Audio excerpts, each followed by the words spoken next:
Doctor BR Ambedkar Konaseema జిల్లా Amalapuram collector కార్యాలయం ఎదుట ఓడలరేవు గ్రామస్తులు ఆందోళన చేపట్టారు. ఓఎన్జీసీ తమ గ్రామాన్ని దత్తత తీసుకొని స్థానికులకు ఉద్యోగ అవకాశాలు కల్పించాలంటూ నిరసన వ్యక్తం చేశారు. ఓడలరేవు ఓఎన్జీసీ అధికారుల నిర్లక్ష్య వైఖరిని నిరసిస్తూ తమ గ్రామాన్ని దత్తత తీసుకొని అభివృద్ధి చేయాలని, స్థానికులకు ఉద్యోగ అవకాశాలు కల్పించాలని గ్రామస్తులు డిమాండ్ చేశారు. గ్రామంలో ఆందోళన చేస్తున్న అధికారులెవరూ పట్టించుకోకపోవడంతో కలెక్టర్ కార్యాలయం ఎదుట ఆందోళనకు దిగారు. ఓఎన్జీసీ అధికారులు దిగిరాకపోతే ప్లాంట్లో కార్యకలాపాలను స్తంభింపచేస్తామని గ్రామస్తులు హెచ్చరించారు. జిల్లా కలెక్టర్కు స్పందన కార్యక్రమంలో ఫిర్యాదు చేశారు. గత 7 రోజులుగా సమస్యల మీద పోరాటం చేస్తుంటే ఓఎన్జీసీ వారు ఈ రోజు వరకు కూడా ఏ విధమైనటువంటి సమాధానం లేకుండా మమ్మల్ని అనేక రకాలుగా శాంతియుత సమస్యలకి రమ్మని కోరినా సరే ఏ విధమైనటువంటి సమస్యలకి రాకుండా మమ్మల్ని మభ్యపెడుతూ మరి గ్రామాల్లో అనేక స్విచ్చులు పెడుతూ మరి ఈరోజు ఓడలరేవులో ఒక ప్రమోటెక్ అనే కంపెనీకి ఒక కాంట్రాక్ట్ కట్టబెట్టి ఆ కాంట్రాక్ట్లో 116 ఉద్యోగాలు కల్పిస్తే ఆ కాంట్రాక్ట్ ఉద్యోగాలు ప్రభుత్వం జీవో 70% ఉద్యోగాలు స్థానికులకు ఇవ్వాలని 70% ఉద్యోగాలు ఇవ్వాలని ఉన్నప్పటికీ కూడా ఏ విధమైనటువంటి పర్సంటేజ్ ఉద్యోగాలు కూడా ఇవ్వకుండా గ్రామస్తులకు అన్యాయం చేస్తూ మరి అలాగే ప్రమోటెక్ని గట్టిగా డిమాండ్ చేస్తున్నాం. అలాగే ఓడలరేవులో స్థానికంగా సముద్రం కోతకు గురవుతున్నటువంటి ఓడలరేవుని తక్షణమే రక్షణ కూడా కల్పించాలి. భూగర్భ జలాలు కలుషితమైనవి.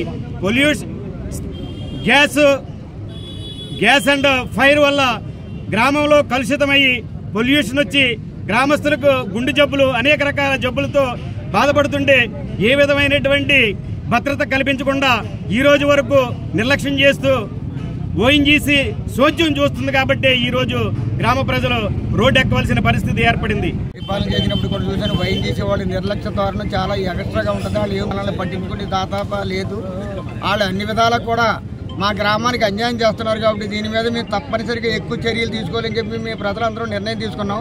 ఏమైనా సరే ఖచ్చితంగా కేవలం ఒక వారం రోజుల్లో మాకు సమాధానం చెప్పని పక్షంలో అన్నీ కూడా స్కిమ్చేలాగా మొత్తం అన్నీ కూడా గేట్లు మూసేసేలాగా మేము మొత్తం అంతా ఆడ మగ కలిసి మొత్తం అంతా ఒక వెహికల్ కూడా వెళ్ళలేకుండా మొత్తం నాయకులందరినీ కూడా బందీ చేసే పరిస్థితికి లాక్కొచ్చేలాగా చేసుకుంటారు. లేకపోతే మాకు న్యాయం చేస్తారు.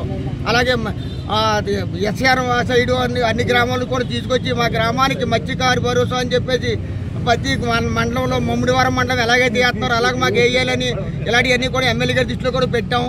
అయ్యే కాకుండా మా గ్రామం ప్రస్తుతం ఎప్పుడో నేను 5 సంవత్సరాల సర్పంచ్గా ఉన్న టైంలో కూడా గ్రామం దత్తత తీసుకున్నానని చెప్పి అన్నారు. తీసుకోవడం జరిగింది అంతే తప్ప దానికి ఏమి ఆచరణలో పెట్టలేదు. ఒక రోడ్ లేదు.